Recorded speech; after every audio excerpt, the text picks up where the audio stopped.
Amy, thank you so much for doing this. Of course. I've literally been like looking forward to this all day. Oh. Had a really annoyingly frustrating day. I've just literally been thinking about it. I'm like, I get to talk to Sinead at the end of the day. I'm like, all is fine in the world. That's amazing. I said to my mum earlier, she's like, oh, you're doing the podcast now with Sinead. I was like, I'm really looking forward to it because I haven't talked about my dad. I talk about him all the time, but it's actually nice to just like sit and know what we might chat about for the next hour, you know? Yeah. Like some dedicated time to him almost. I don't know. Yeah. Have you had help for it in general? Like therapy? Yeah, I have. And do you know what? I actually, living back and forth between countries, I ended up, my therapist was amazing out there, and then we had to move on because she was actually moving on just to work with children. Mm-hmm. So since then I haven't been speaking to anyone, and I can really feel it actually. Yeah, I'm looking forward to like starting again here and finding someone to talk to. Let's talk about your dad. Okay. That's really lovely. Your dad Keith. Yeah. Was it 11 years ago you lost him? Yeah. June 2009. I kind of can't believe it's been that long. We were saying this the other day in the family, we were like, how has it been 11 years? Like it's not gone fast. I think we talked about this before, like how life becomes very much before and after that person. You know, of course it does, how could it not? But yeah, it does feel like a really long time. And actually, funny, I was chatting to my mum literally yesterday about it, and she just said, I feel the longer that time goes, you kind of not panic, but it's like, oh, it's been such a long time. Not that you forget, but there's, you know, hearing that person's voice, or, you know, it has been a really long time. Yeah. Sometimes it can feel like not a long time at all, and other days I'm like, oh my gosh, it's been so long. Yeah. Yeah. There's like different days in the year, isn't it? It's Yeah, always I with think you. so. Yeah, always. Yeah. Definitely. Do you feel that it could have been like an eternity already? Is that how you feel? Yeah. I mean, I feel like it could have been 6 months ago, but then in other ways, like you said, about the, you know, hearing their voice or whatever, it's just so long. Yeah. I mean, I don't know how many recordings that you have. And I think also in our generation, we just don't have that much. Yeah. We don't, do we? No. Yeah, I know we don't. Whereas I think now, people are going to have tons of stuff. It's very different. Yeah. I thought that because my dad's brother still has loads of tapes, and he was, you know, because so my dad's parents passed away within 6 weeks of each other actually, and my mum's parents passed within 6 weeks of each other as well, which is crazy. So it's like really cute though in a way, you know. They would like couldn't be without each other. It was gorgeous. Anyway, so he's been going through their things and just said, we've got all these tapes, and I said, yeah, I was trying to find those tapes because my granddad, my dad's dad, used to film us as kids all the time and film my mum and dad all the time. I was like, I don't have any of that footage. I have bits and pieces. Yeah. I don't have much of that. And you're right, nowadays there's so much, isn't there? Everyone will have so much footage, but we don't have the same thing. But it's funny because I can't look at, still to this day can't look at pictures. Or, I mean, if there was like any kind of, not voice recording, but you know what I mean? Yeah. I don't think I could. I can't. Whereas, like a couple of my sisters can, and they do it quite regularly. Yeah. So it's weird how we all deal with things. Differently. Yeah, deal with things differently. I struggle with that though, with music, because we used to listen to it. Yeah, I mean, music's the one, isn't it? It just hits every heart pang, string, whatever you want to call it, in your body. Yeah. But yeah, I couldn't listen to certain things. Like, he's a massive Dire Straits fan, and I like always hear whenever I'm not in a good place, or if I'm in the supermarket, or I'm having a bit of a crappy day, it will always be on without fail. Or Amy Winehouse, whatever album, you know. There's like 3 albums we listen to: Jack Johnson, Amy Winehouse, and all the Dire Straits stuff. Always comes on. I think it was the Banana. What was that called? Banana Sundays. Am I making that up? The Yellow album. Yes. Do you know what I mean? Yes. Yeah, we were listening to that when he was first diagnosed, actually. So yeah, it just taps into all sorts. And when he actually, as he was the last couple of weeks of his life, constantly listening to Amy's album. So let's talk about that actually, just as you said, he was diagnosed. So he was diagnosed in 2006, and then he passed away in 2009. And kind of like we got him back a little bit in between, you know, because he had a brain tumour, and he it was so weird because he just wasn't acting like himself. He didn't seem like himself, and he'd gone to doctors and they were like, oh, you're just probably depressed. And I remember we sat in the pub together, he's like, I'm not I mean, I am depressed because there's something not quite right, but I don't feel okay, and I don't know what it is, which is quite scary because I had monoglandular fever for a while, and it was the same thing. I went to all the doctors. They're like, oh, you're fine. You're just anxious and depressed. I'm like, no, I know. Like, I feel like, in your body when there's something not quite right, I think, in your gut. Anyway, so it was a similar kind of thing that happened with him, and finally he went and got diagnosed properly, and he had his brain tumour, they think, was growing for about 10 years, which is mad. So yeah, you think like, how did we never see it? How did we never realise? It was only literally in 2006 when he started like bumping into things. He's like, I don't know why I can't balance. And we're like, oh, hold on a minute. And yeah, they found that on, I remember it was March 10th, which is my friend's birthday. And they found it. Wow, and how long were they investigating? Like, properly? I want to say a few months, not like a crazy amount of time. Okay. But from what I remember, like a few months, and he was like, there's definitely something not quite right. And you could just see it. It was like he wasn't there, which makes complete sense now, considering where it was and what that does to you and your, that part of your brain. So yeah, it felt like the longest 3 years though. I was in my head, I was going, it's 5 years. He's ill for 5 years. No, he was ill for 3 years. I always say that to him, like, oh no, it's 5 years. No, it wasn't. But it felt like an eternity. Yeah, I bet. Yeah. That's a really long time. Yeah. And then just seeing, I think we've talked about that before, like with illness like that, seeing the decline is killer. Like, it's not nice to see, is it? So I think that's why it feels longer.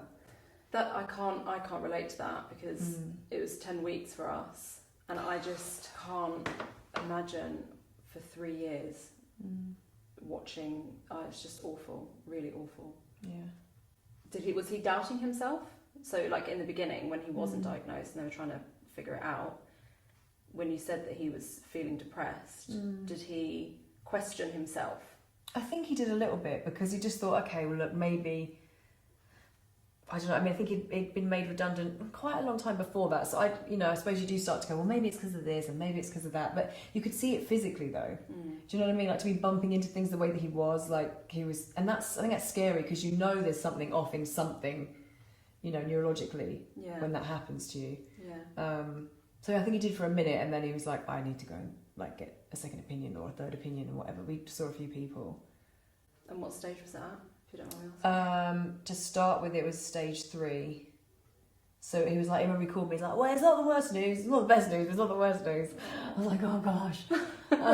And were you here? Or were you in I wasn't LA? here, yeah, what was I doing? I just got Footloose. And I got Footloose when he was diagnosed, and I remember going into rehearsals and I didn't want anyone to know about it, and he was actually being my first day of rehearsals. He had his operation, so I just kept like going to my phone, just check to see, and he called me, he's like, I'm having a cup of tea, I'm alright, I made it through. Bless him. It's like, you having a good day? I was like, oh my, as if he's calling me after the art saying, having a good day, having a good rehearsal. Oh my god, so cute. That's the weirdest thing as well, isn't it? The way you behave. Yeah, you kind of just go into survival mode. Well, I know that's what happened with us. Yeah, I think you do go. I think, yeah, especially if like you're trying to do a job, or I don't know. I mean, there was like, you just hold it together for a certain amount of time, don't you? And then you're like, I'm done. I can't. Yeah. I keep running to the bathroom, being like, oh gosh, why is this happening? Yeah, it's so hard. And how did you find people that were supportive, like around you? Yeah. But I think we touched on this before. It's hard. I think it's really hard for your friends and people that haven't experienced it or haven't been through it. Because they want to be there for you. And even though I've been through it, certain friends are going through stuff right now, and I always feel a little bit awkward. I'm like, wait, I've gone through this, not that it's exactly the same situation, but I still feel a bit awkward. Yeah. So I can't imagine how they felt at that time, trying to support me. It is awkward. It is, I know. Even when you've been through it, it's like, am I saying the right thing? Yeah, you don't know the right thing to say at all. No. And it's different for everyone, I think. Definitely. So something that might be sensitive to me might not be, or insensitive rather. Right. Might not be for someone else. Yeah. Totally. But people were good, and I remember a good friend of my brother's wife's, actually, Megan. She's the most wonderful human being, and I remember she wrote me a letter because she'd lost her dad, and I just remember just constantly going back to that letter. And I have told her that once. I'm going to tell her that again now that we're talking about this. I'll message her and be like, I go to that letter a lot, or I did back then, because I felt like it was someone that understood it and had just been through it like a couple of years previous, and I could actually talk to her about everything. And she was a huge support, whether she knows it or not. She was a massive support. That's amazing. Yeah, lucky. And your family, did you find that you were closer together, or did it go the opposite way? I mean, I think because Mum was so busy caring for Dad, and because certain meds he was on, there was psychosis happening, and like, you know, with drugs, it can just be a whole other thing that you've got to deal with that you don't think about at the time, and then you're like, oh, now I've got to deal with this kind of personality, which isn't him at all, but it's because he's on XYZ. So she was just absolutely knackered, trying to like deal with everything. And my brother was still working, trying to get time off work to spend enough time. It's difficult, like making sure he's spending the time, because we were given like a time limit almost. You know, like how long has he got? Well, he's got this amount of time. So it's like that constant ticking in your head of like, I must sort this out so I get some time in. Yeah. Any time that I can. So every Christmas you're like, oh my God. it was just horrible. And he didn't last as long as they thought he might, which is interesting because he was such like liver and a go-getter. He didn't want to leave, and he was like hanging on for dear life till the very end, you know. So he did so well with it. I never complained about it, just gone with it, you know. What was he like? Really funny. Like my best mate, just like hilarious. We do everything together. Like since I was a kid, we'd always go fishing together. I was a bit of a tomboy, so he'd be like, take me fishing with my brother. And you were saying that you grew up on a farm. Yeah. Is that right? Partly, yeah. When James, my brother was like 8, I was 4. We grew up on a farm, so Dad was like driving tractors around, and you know, that proper country lifestyle. It's so funny because we weren't from there. We're from Essex. Oh really? Yeah, originally. Oh yeah, don't tell anyone. But yeah, so we moved from there to the farm. And we had an amazing time there. I got the best memories of that house. I was saying to my best mate the other day, I was like, oh, I still dream about that house. And I put a letter through her door to say, the lady that owns it now, just saying like, if there's any way at any point I could come and see the place, like I dream about it all the time. And she actually wrote back to my brother, because they know each other. It's like, I feel really bad, but I just don't feel like I can do that because her partner's passed away and she's elderly now. She's like, I haven't really kept up with the house, so I don't want you to come in and see something that, you know. I'm like, oh, that's totally fine. I just, you know, want to just go and be there and reminisce a bit, maybe. Yeah. Well, I think what's really helped me with not having him around, knowing that he was like such a go-getter, like I've said before, like loved his life, just loved life, loved people, so sociable, and just everyone loved him. So it's like I feel that I definitely have a part of that in me, that I just want to like live my life, go see. One of the last things he said to me was like, go see, go travel if you can, like if you get the chance, you're lucky enough, go see the world. You know, like. And he also taught me next. He just like, especially the last 2 years, I've been like, oh, but Dad, this. He's like, next. I'm like, I know a lot of my friends say it now. They're like, next. It's like, there is nothing you can do about X, Y, Z. Do you know what I mean? It's like, just next. So he was like proper chilled, kind of. He didn't stress. He did. I mean, I talked to him a lot. We talked a lot throughout his illness, and he used to just use humour. I think humour was his way of dealing with it, to be honest. Because he'd never win. I mean, I think I can count on one hand the amount of times he whinged about being poorly and knowing his life was going to come to an end. He never really, you know. Oh my God. Yeah, it's incredible. Like, I was like, how would I deal with that? Oh my gosh, like, I don't know how he did that, but he was incredible. And I think, like I said, that's given me the strength, and the family the strength to be like, come on then, you know, you've got to live a life for Dad. Yeah. Not live your life, you know what I mean? Oh, absolutely. Part of that. Yeah. It's like, you've got to live your life for yourself. I'm like, no, I know, but there's definitely an element of that, I think. Yeah, he was amazing. He was very tall. I did not get the tall gene. He was so lovely. And I'm like, why am I not tall? Like everyone, I'm like the shortest person in the family. I don't know where the short stuff comes from. And he had a really big tash that he actually shaved off before he passed away. He was doing a charity thing to make money. Oh. He was shaving his tash off, and I was like, I've never seen your top lip before. I was like, this does not look like my dad. Oh my God. We raised quite a bit of money. We used to do work for Headway. For them, we used to do a lot of like bucket collections at shows, and he was doing his stuff, and we worked really hard to raise money for the charity. Oh my God. Because he used to go there to the day centre for a while for rehabilitation. That is strength to still like be doing things to help. I think that helps sometimes, you know what I mean? I think having a focus, having something to do in that time, because there wasn't any other way it was going to go. once you get to that point, he was like, right, let's just put our minds into doing this. I'm like, sure, let's do it. And so we just kind of concentrated on that, and he loved that. And was there ever a change in that? So let's say initially when he was diagnosed, was there a, you know, we're going to fight this? Yeah, for a while, definitely. Yeah. I think because he had the first operation, it was debulked, and then, like I said, we kind of got him back a little bit. He started to drive again, but he was never, I won't say quite the same as he was before, but there was a difference. I think, how could there not be? And then once it grew back really, really quickly, we quickly found out that there's nothing that they could do anymore. So then he was like, okay, I can't swear on here, but like the things he said to me, he was like, I was like, that's it. I was like, oh, okay. So there's still like humour in always. That time. Yeah. Even like, I do that. That's just me. Yeah. It's a coping helps. mechanism. It does. Yeah. Because what do you? I mean, we cried. Just lie all down tears. in the road and just. Right. Yeah. Exactly. And like one of the last things I did, which I probably shouldn't have done, but he actually passed away in a nursing home, and you know the little swabs that you get like to keep the mouth. Yeah. So I dipped it in, because whiskey's our thing. We were drinking. A whiskey drinker. He taught me well. And I dipped it in whiskey, and at this point he couldn't speak, but I took it over to him and I put it in his mouth, and he just gave me a cute little smirk, and I was like, this is the best thing. That is amazing. It's like literally the day he died. I love that. Oh my god, what made you think of doing that? I don't know. How amazing. I was just like, I'm dipping this in the whiskey for him. But he's on your way out, I'm like, you might as well. Yeah, but just to get that little smirk. And I said, I love you, and he tried to say it back, and like, you know, at that point he couldn't really, but he could hear. Oh yeah. Yeah. And did you have a last, because you said about the last thing he said to me, did you know it was your last?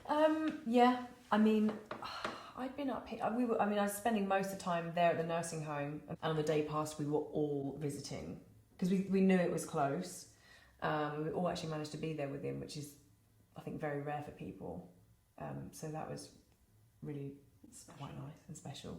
My dad's parents were in the room when it obviously happened, and this is like the most amazing thing.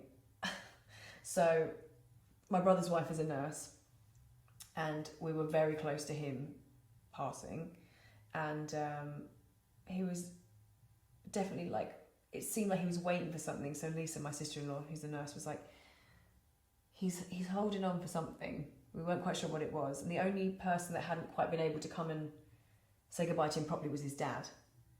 And he came over to him, and well, Lisa just said, Tony, my granddad's name is Tony, I think he's waiting for you. And he was like, oh, like quite a shy man, and was like, you know, of course he's finding it awkward. It's the weirdest thing that was about to happen. And he went over to my dad, and he just spoke to him for a little while, and he held his hand, and then my dad passed away. So that was obviously what he was waiting for. You know, so I think he found that, however upsetting that was, it really gave him like a gift that Dad loved him that much. It's really lovely. My god. Yeah, it was quite like, ooh, yeah, but amazing, you know, an amazing thing to have happened, and they took that with them. But also, I just remember my gran being like, "This is not the order this is supposed to happen. This is not," you know. So, oh gosh, you know, losing a child. Yeah, I can't imagine what that was like for them. Being that old at that time, they're in the 80s at that time. Oh my god. Yeah, so you just don't know, like, I try to make sense of all of that. Like, why do, I mean, like, you know, I don't know. 2020 has been a year of that. Oh my god. Why? Who? Yeah. Where? I know. Crazy. And I think that's actually So something that I'm realising, we just don't know, anything. And there's freedom in that, I think. Yeah.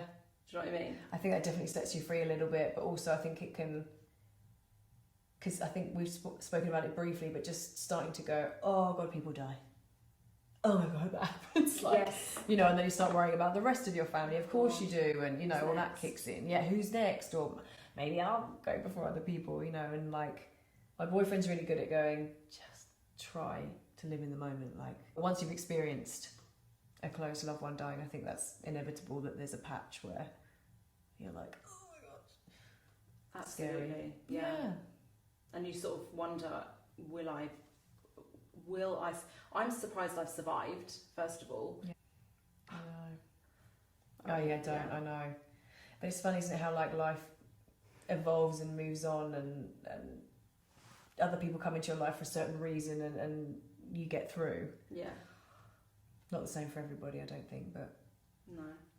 A lot of people I know have kind of met certain people in their lives, and met their partners, and they'll have a family, and that's their strength and their new life. Yeah, but that's devastating as well if you have lost a parent and you haven't started a family yet. If that's something that you want to do, some people don't even want to start a family, fine, but that's really hard. Yeah. I loved my granddad so much. I've been so gutted ever since. I'm like, if I have kids, they're not going to have a granddad. And I know he'd be the most amazing granddad. I mean, this far down the line, I feel like I have accepted, and there's waves, of course, that are still awful, but I accept that that's just not going to be the case. But we talk about him all the time, and I made a book for my brother's, I guess my brother's 30, something like that, anyway.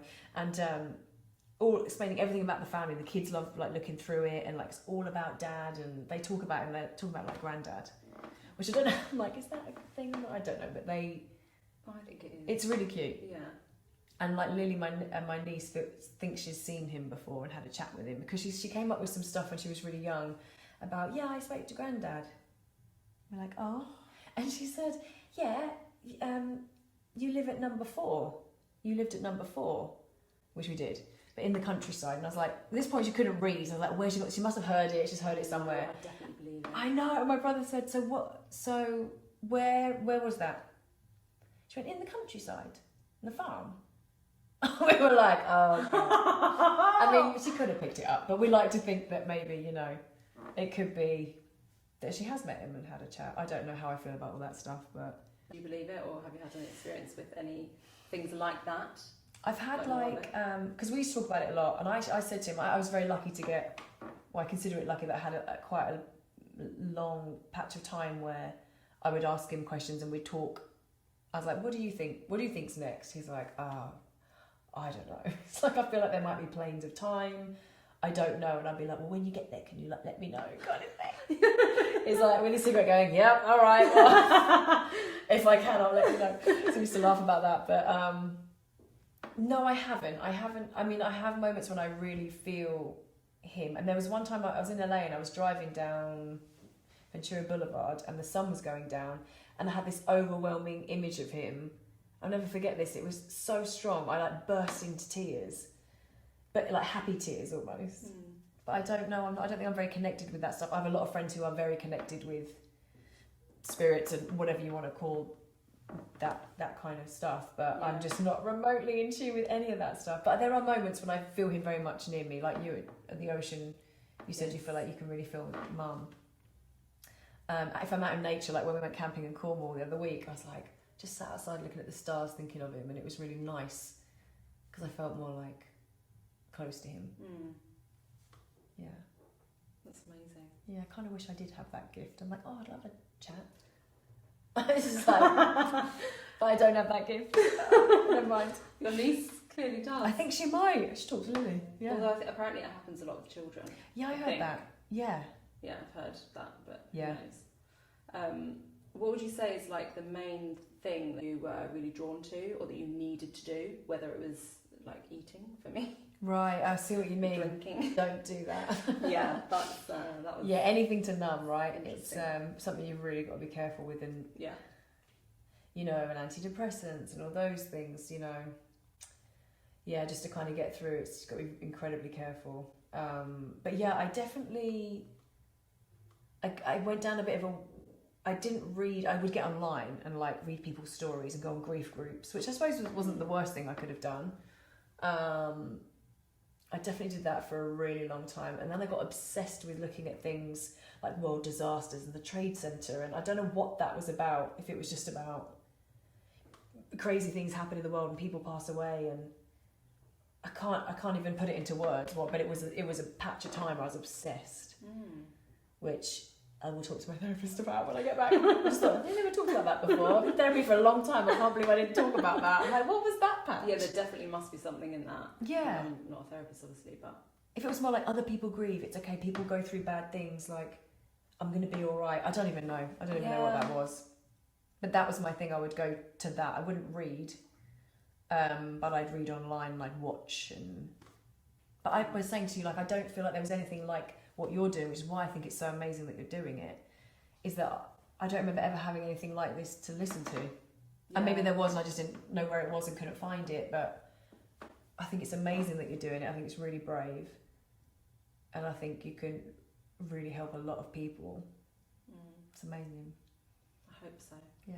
That's why I'm doing it. Yeah, I just feel like it's something in life that, because I found if I didn't have my family, because I've met people who had really lonely experiences. Yeah. And so, for example, yes, I have my family, but when I was living my everyday life, like coming into work, being on the tube, obviously I'm not like, haven't got my family with me all the time, like you're on your own. And when you're trying to just get back into the swing of life and kind of just live life like normal.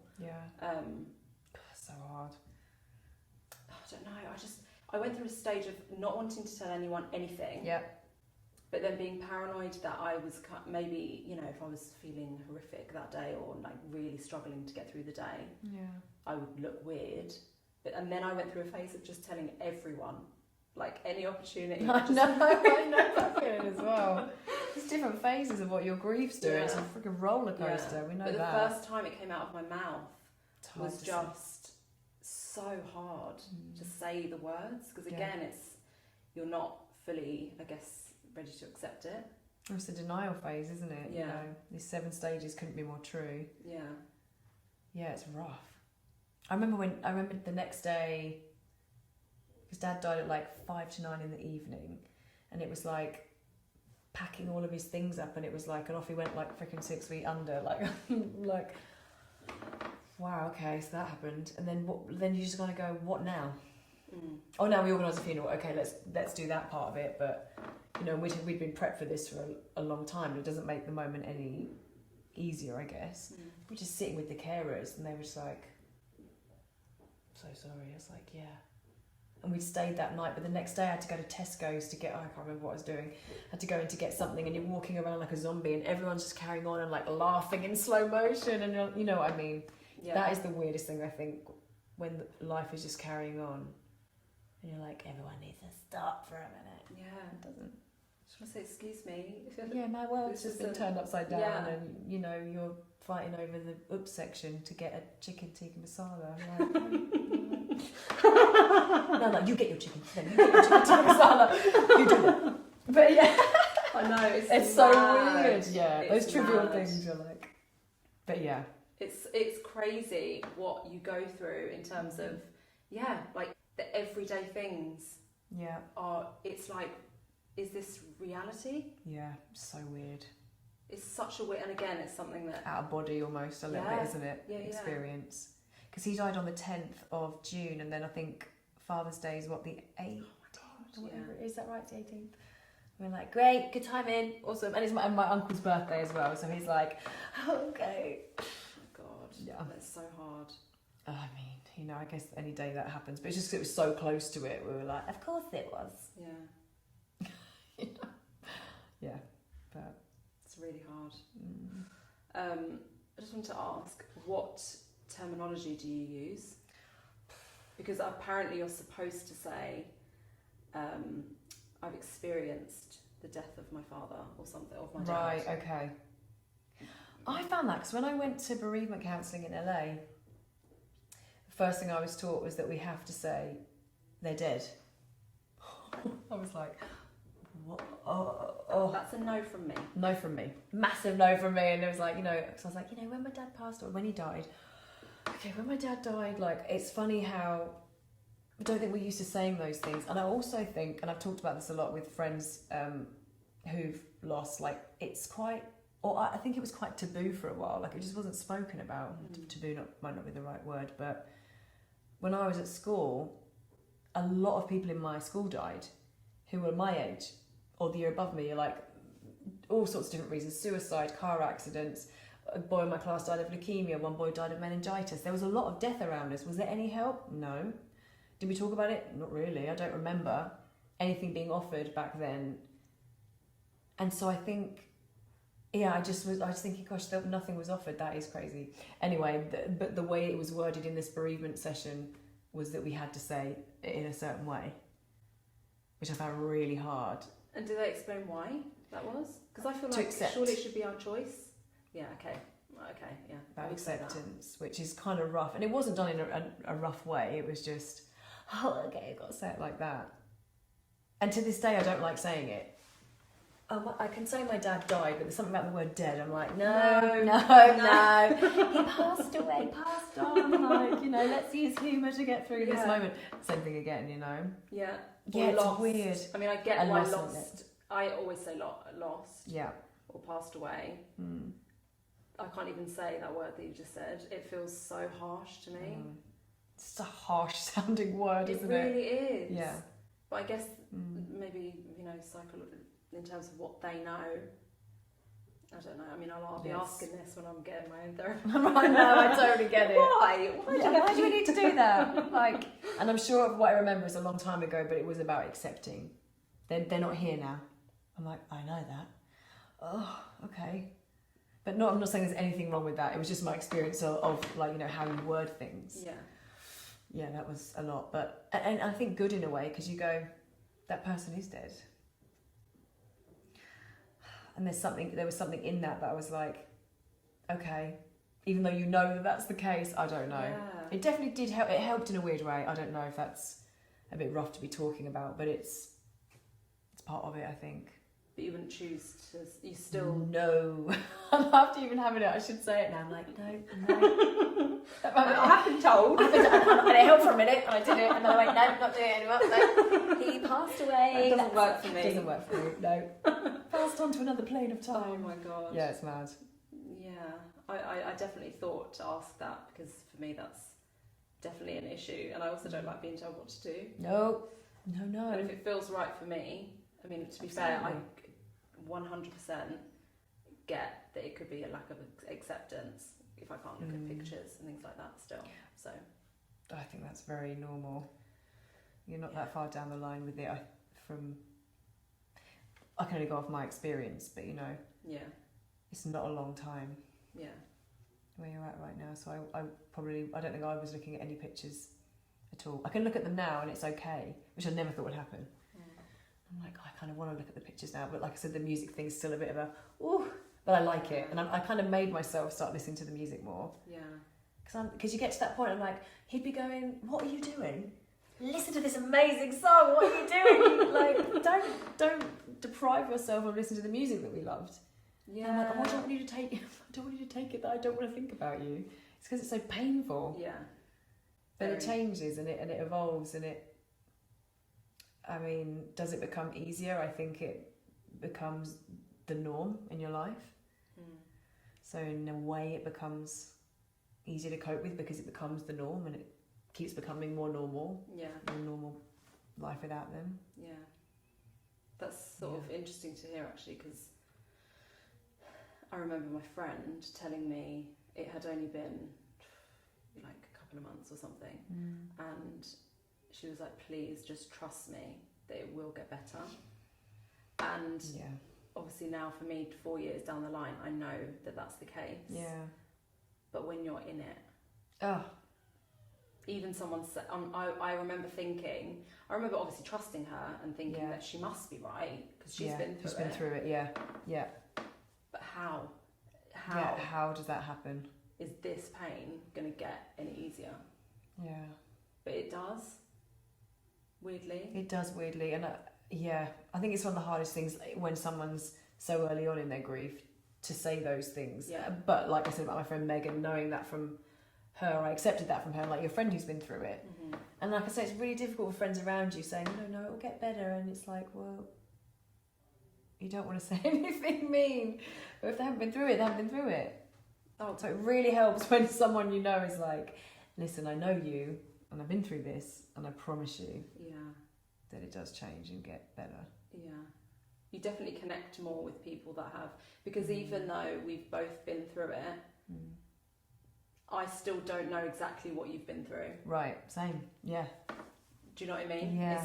And even with siblings, we've all dealt with it differently. We're all completely different human beings. We experienced everything differently. Yeah.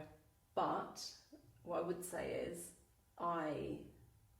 even like meeting you, there is this thing of like, you get it.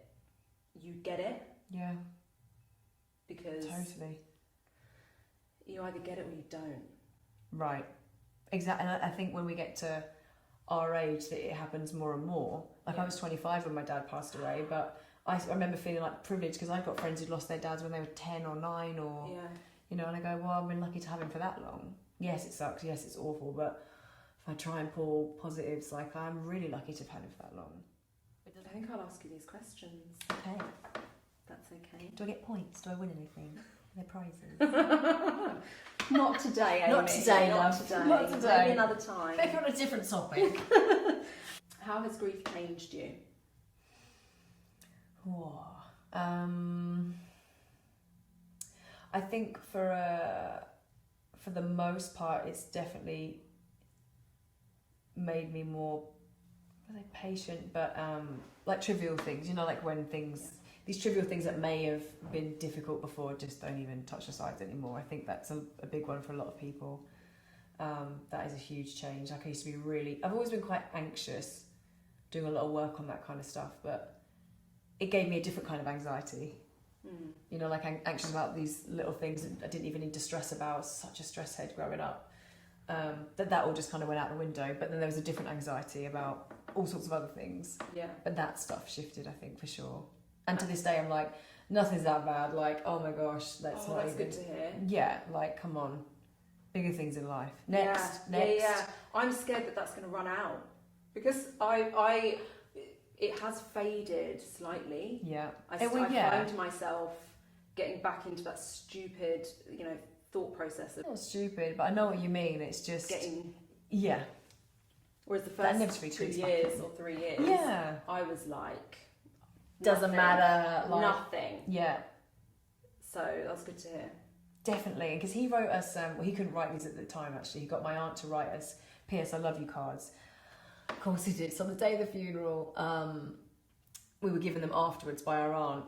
So I went off to read mine, and it was just like, I love you, remember everything I've taught you, and just massive letters said next, exclamation point. I was like, oh my God. So yeah, like, and again, what a gift, to do that. So I think it's that whole thing again, like those things don't matter. Next, this job didn't work out. Next, you can't do it with everything, but mostly I'm like, it's not that bad. That's going to stay with me now. I'm going to be saying my next. And keep it simple, stupid. That's on his tombstone. He didn't want to be cremated, but Mum was like, well, let's have like a little bit here and then on his favourite lake. So he's in a few different places. But and on his tombstone it says KISS, keep it simple, stupid. He loved that. It's like, I want that on my tombstone. He planned the whole funeral as well, which is very rare, I think. Wow. He's like, I want this song, and like, he wanted me to sing, and I was like, on the day? No, I'm not singing on the day. I'll do something before. I'm not going to get through that. Absolutely not. So gorgeous, No, Nick Finlow. No, Dad. I was calling Nick Finlow because I was in Jersey Boys at the time, going, Nick, this is a bit of an ask, but could you help me? He was like, oh, you're killing me, but yes, of course I'll help you. He was amazing. He played and I recorded at his friend's studio, but Nick Finlow played for me, and then we played it at the funeral, which is amazing. And he chose all the music and what we wanted to wear. Did like a big video of his life and telling really bad jokes, like I said. So they were up there, and everyone thought it was hilarious. Oh, this is the best funeral I've ever been to. I was like, well, that's what he wanted, so... just trying to take that stuff. Yeah. Yeah. And he came down the aisle to Heavy Fuel by Dire Straits, which isn't like a nice... It's like... Oh, this is the kind of guy we're talking about. Oh. So, those things have stayed with everyone, and everyone thought it was really funny, so that's a good thing. That's amazing. He didn't want everyone to feel like that, I think, because it's such a long time coming as well. Yeah. He's like, come on. You've got to get on. Yeah. Yeah. What's been your biggest lesson? Next. 100%. And it's funny, like, because I do still think about that, but just even like talking to you about this stuff, I'm so glad, because it's made me go, oh yeah. Yeah. It's always in there, but it's like, just feels like a bit stronger now. I'm like, yep, next. And there's certain things that really applies for me right now in my life. So I'm like, yep, good. I can't believe it. After this, I'm literally just going to be saying next all the time. Next. Anything stressful happening next. Yeah. although grief is a very personal experience, what advice would you give to anyone going through this? To definitely try and reach out and talk to someone. Yeah. Because we all know that, you know, grief does some scary things to people, and, you know, you need support. It's not something, I don't think, whether it's a friend, whether it's an organisation or a family member, like whoever that is, I think it's really important to try and talk about it like we're doing. Like, this is why, as I said to you, it's so great that it's called Bottled Up, because, oh gosh, I think it's just the best thing to talk about it when you feel you can. Absolutely. Yeah. It does help. And it's really hard. It's hard, it's awful. It is so hard, and you don't want to go there sometimes. Sometimes you're just not in the mood. You want to distract yourself and not. Of course. Which is fine. I think it's, you know, sometimes you want to go out and, you know, laugh and... Yeah, of course. I know, it's like not thinking about it for a minute. I mean, great. I do. But yeah, exactly. But I think it's really important if you can face it, to try and talk to someone about it. Yeah. Yeah. What would you say to yourself in the beginning stages of your grief? What would I say to myself in the beginning stages of my grief? I know I've mentioned Megan a couple of times with that letter. If I hadn't have had that, saying it now, I'd be like, I know it feels 100% impossible that you're going to get through the next however long, but you absolutely will, and you'll feel okay. You'll feel the new okay again, you know? Yeah, definitely. That intense pain will pass. Yeah. At some point it will start. Yeah, you think it never will, but it will. Yeah.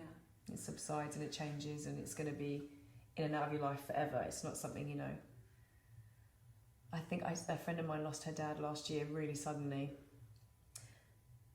and she's like, thank you for saying that to me, because people are too scared to say it. Like, it's always going to be with you. The pain is always going to be there. Something we're never going to get away from. There's going to be moments, you know, and highs and lows, as your life would have been anyway with that person, but without that person there's always going to be a void. It's learning to cope with it, isn't it? Absolutely. Somehow. Yeah. You know, you get used to it. We're resilient. It just makes you realise how resilient we are. Yeah. It's mad. It is crazy, yeah. The things that people go through. And then some people go through things like what my friend went through. I can't believe what happened. And I was like, I can't even imagine how that felt. So everyone's, you know, of course everyone's experiences are different. And I was just like, oh. Yeah. And then I said to her, you know, it's good. At some point it will feel lighter. She's like, oh, not at the moment. And I know, it's going to take a while. You just want to take people's pain away and you can't. It's part of it all, isn't it? Yeah. You have to go through it. Yeah. Not fun. Not at all. Then last question, what's one of your favourite memories of your dad? Oh my gosh, so many. I know. It's hard, isn't it? Really hard. But no, okay. Fond memories of like being on the farm, and he would put all the kids in the little trailer at the back and he'd take the tractor round. It was a bit like a, do I get in the tractor and the trailer? Like, yeah. Take us round, that's amazing. And I still had like dance festivals when I was a kid, and no matter if I was really rubbish or I like didn't get placed or I was just really naff, he'd always come off and like give me a cuddle and be like, that's my little girl, that's my little girl. Aww. He's always been really supportive. And I remember when I was in Footloose, he couldn't make my opening night because he was too poorly. But my closing night, or like closing week, because everyone by that point had found out, and like, you know, I told people what was going on, because the same, I didn't really want to say anything and admit really that it was happening. And I also didn't want it to affect work and all that kind of stuff. But anyway, everyone at that point knew his story and what happened, and he was doing like, he was getting a little bit better at this point. And he was, I'll never forget, he was in the dress circle to the top right hand side, and he like heaved himself up off his crutches and he was like clapping at the end. No. That's probably like, oh my God. During his illness, that's one of my favourite memories. And then our friends got married and Footloose came on, and it's the only song he got up to. He's like, come on in. Like, oh, Amy. Really cute. That is an amazing memory. Yeah, I literally just saw exactly what you said. Yeah. Oh, and you could see how hard it was. I saw him like, he's like, there's not going to let it stop him. He was going to get up. And everyone was like, the car's crying, everyone's crying. I'm like, oh, sorry, It was really cute. It was really special, actually. Oh. Yeah, bless him. Yeah, really lovely. Keith. I know. I can feel it. I know he's watching. He's like, what are you talking about me? Tell everyone I'm really funny. It's really I funny. definitely know that, Keith. Don't worry. He sounds amazing. Yeah, Oh he was God. very, very loved by lots of people and missed. But yeah. Oh, thank you so much for talking about Oh, it's him actually been today. really nice. It's actually just really lovely. I've not really sat and talked like, about him that go much for a on while. and on I and know, on, I know. Actually, we There's could always so just- much to talk about. Yeah, but I really appreciate it so much. Oh, of course. It's been And really he's lovely to remembered, do. obviously, Thank and you. like Yeah. it's dedicated to him. This. Oh, we love that. All right, Keith. All right, Keith, give me a good picture, Keith. One in his shades or something in his suit. He just looks so cool all the time. I'm like, oh. And it'll definitely, seriously, I'm going to be thinking that. I'm going to be like, next. It's a good one. It is Just a good next. one. Just Yeah, stop. when things get too much like that, Yeah, take a breath and just next. we can end there. It's a great place Next. to end. Next person. Who's next to come on my It's bench? coming into the bench. Thank you. Thank you, Thank you darling. so much. Thank you.